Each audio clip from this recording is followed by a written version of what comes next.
Skip don't care. Hello, everyone. Welcome to Developing Palettes. I'm Aaron Loomis coming to you from the Drew Estate Studio. With me today is Jiunn Liu, Seth Geis, and from the Stani Studio, John McTavish. How you guys doing? Oh, just Skippy. Good.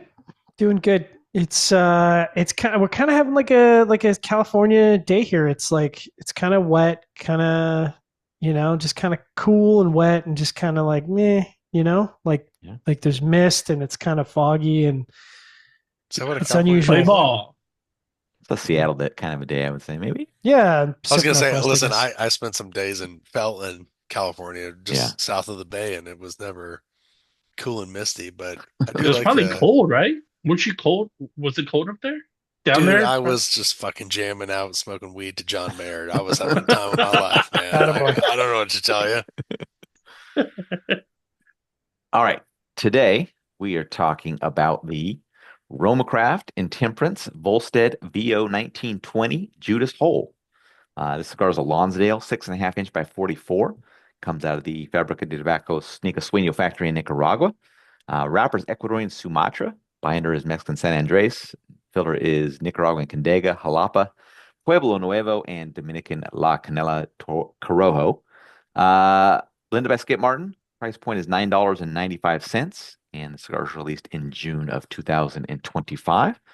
So with all that out of the way, June, what was your overall experience like with the cigar? What's with the Judas hole? Does it mean like Judas as in like There's a Judas historical and reference points with every one of Skip's releases, June, and we don't have time to educate you on this stuff. So oh Yeah. just do So this your is like for the homework. Volstead Act, and all the Vitola names are named after either characters or other significant things from that era. mm. Maybe if you spent a little Yeah. bit more time, you wouldn't be such a hater on this cigar No, and appreciate the history of it. I forgot Give to it read to him. up on Cigar Coupe, not half wheel. Cigar Coupe. Ooh. Yeah. Yeah. Uh okay. So I wasn't a fan of the cigar. Not very good. Um Heavy-handed minerals, very dirty earthiness, a lot of charred leather component as well. And it got this, I had this weird like rotten fruit, rotten stone fruit quality. Like when like a plum or something gets overly rotten, it just has that it's overly sweet, but it's also really nasty and funky. It was like that.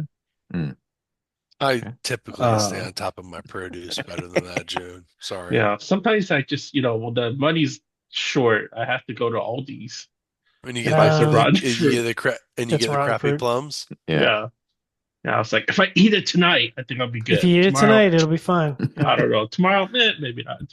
So Um, the secret's just not to buy produce from Aldi's. yeah, probably. Okay. Oh, Mr. Richie Rich over there can buy fresh produce. Oh, I'm sorry, Whole Foods. I'm Seth. Sorry, I don't have as much money as some people.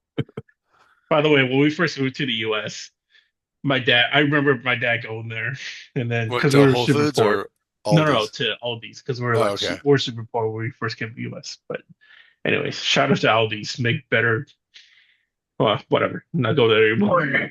um, so yeah, but like it's too heavy-handed and minerals, earthiness. It's just not not for me.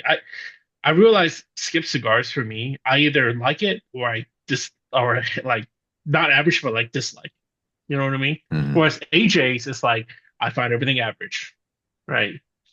And this was one of those camps of like dislike. All right, Seth, how about you? There's a lot to unpack with that one, but I appreciate it. Herbal wood notes. I got some tobacco, coffee, leather, earth. There was some strong spice and mineral notes. It was meaningful in strength and body. Um, I think with a lot of Skips releases, it's what happens when you even have a smaller ring gauge is just the flavor profile becomes a little bit more concentrated and the strength and body increases. And I just think that has to do with the tobacco he uses and the wrappers he has on his cigars. Second, third just continued to deliver those strong pepper, tobacco, mineral notes, herbal wood, coffee leather, medium full to full. And that continued into the final third. I had a decent burn, um, really nice draw throughout. But that's just kind of the flavor profile that was delivered. It was a dark, spicy leather and tobacco focus Sumatran release. John? Well, first of all, let's just set the record straight on a few things here. So, of course, for those who aren't aware, the Volstead Act was the basically what preceded prohibition in the United States.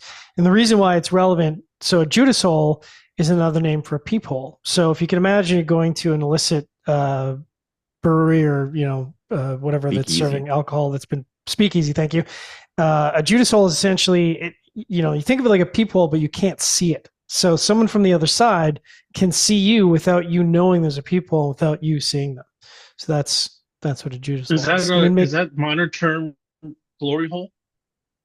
No, that's It's a a little different different, kind but- of. It's a little It's a bit different. very I mean, I guess see it what's going depends. on at a glory hole. It depends on a few things. First of all, if you're perhaps not well endowed, I guess that would be applicable. But in this case, the idea, because it's a long skinny, right? So it's very tiny. Right? Which also So- references to a glory hole.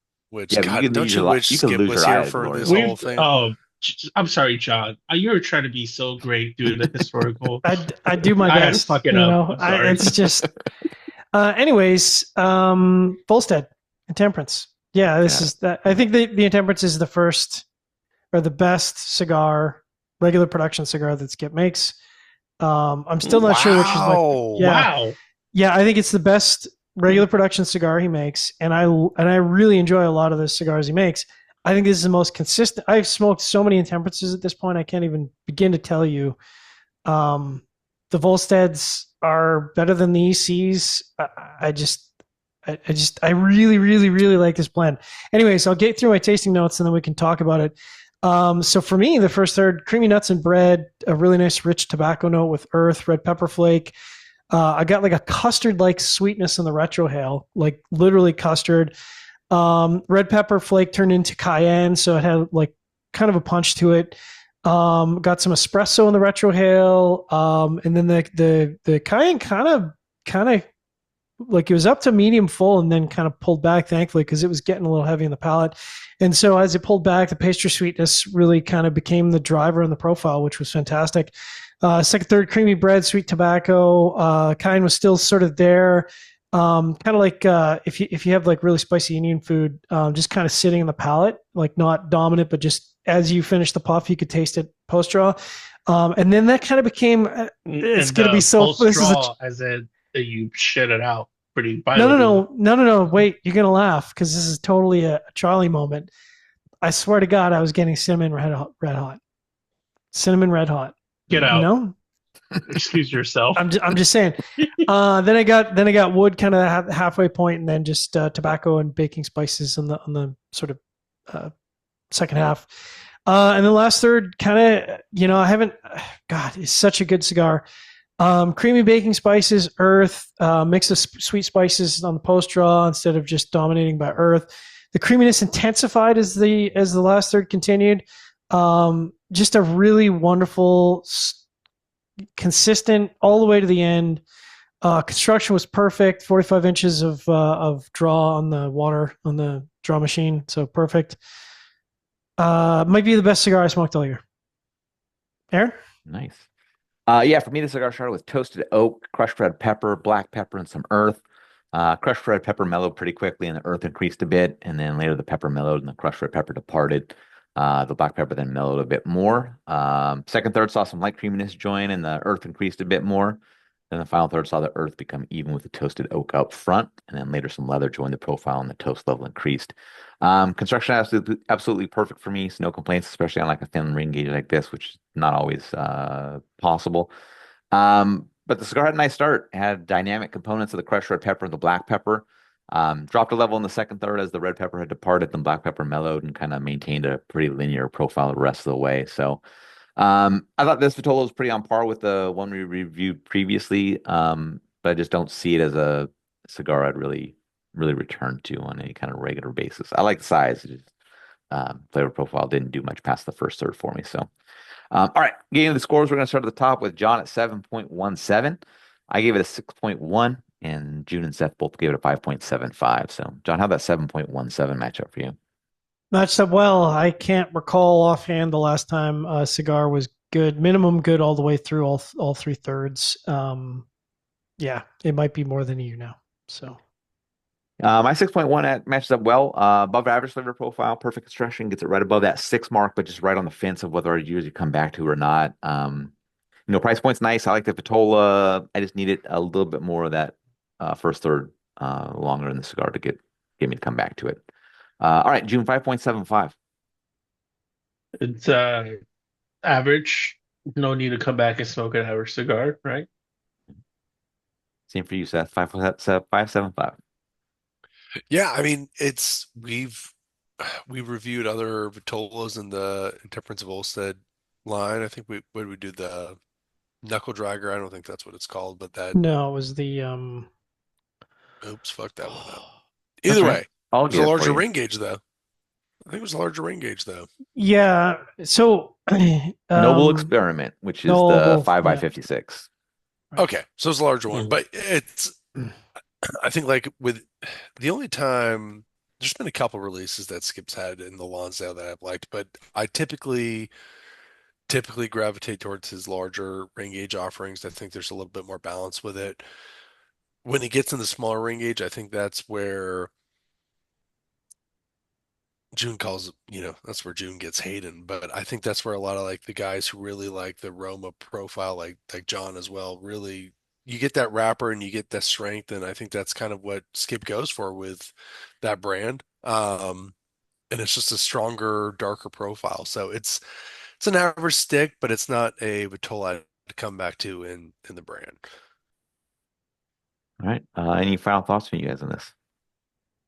Um, I think there's like I want to say there's 5 or 6 Vitolas, and I've only smoked 3 of them. So I really need to. It's tough for me to get or any kind of RoMa stuff up here, but um, I want to try different sizes because I agree with Seth that I think Skip often some of his and my feelings on large ring gauge stuff. So this is Yeah. high praise. Some of his big ring gauge stuff is way better than the skinny stuff. So yeah, he's one of the few guys out there that I think can blend a really complex and interesting big ring gauge. His the Intemperance Skeet Skeet, the Brazilian Arapiraca version of the Mm. Lonsdale is fantastic. I think that's Yeah, Yeah. yeah, yeah. The an BA. incredible The funny release. thing is, I was just smoking actually last week with a guy who I turned on to a bunch of RoMa stuff, and he doesn't like the BA at all. And I'm Oh like, wow. really? And he's like, nope, I don't like that. And I'm like, wow, that's so funny. Like, I think BA is, and BA obviously is getting harder to get because the wrapper isn't available. But Yeah. yeah, it's kind of funny that I mean, there's certainly people out there who just cannot stand Brazilian Arapiraca. They don't like the flavor, but I think it's fantastic. Anyway, All right. Wherever you catch this video, be sure to like and subscribe, but check out the full written review on the website, developingpalates.com. Follow us on all the social media channels, and you can catch all of our review recaps on podcasts. So iTunes, Google Play, and Podbean. Thank you for tuning in. We will catch you on the next one. Judas Hole.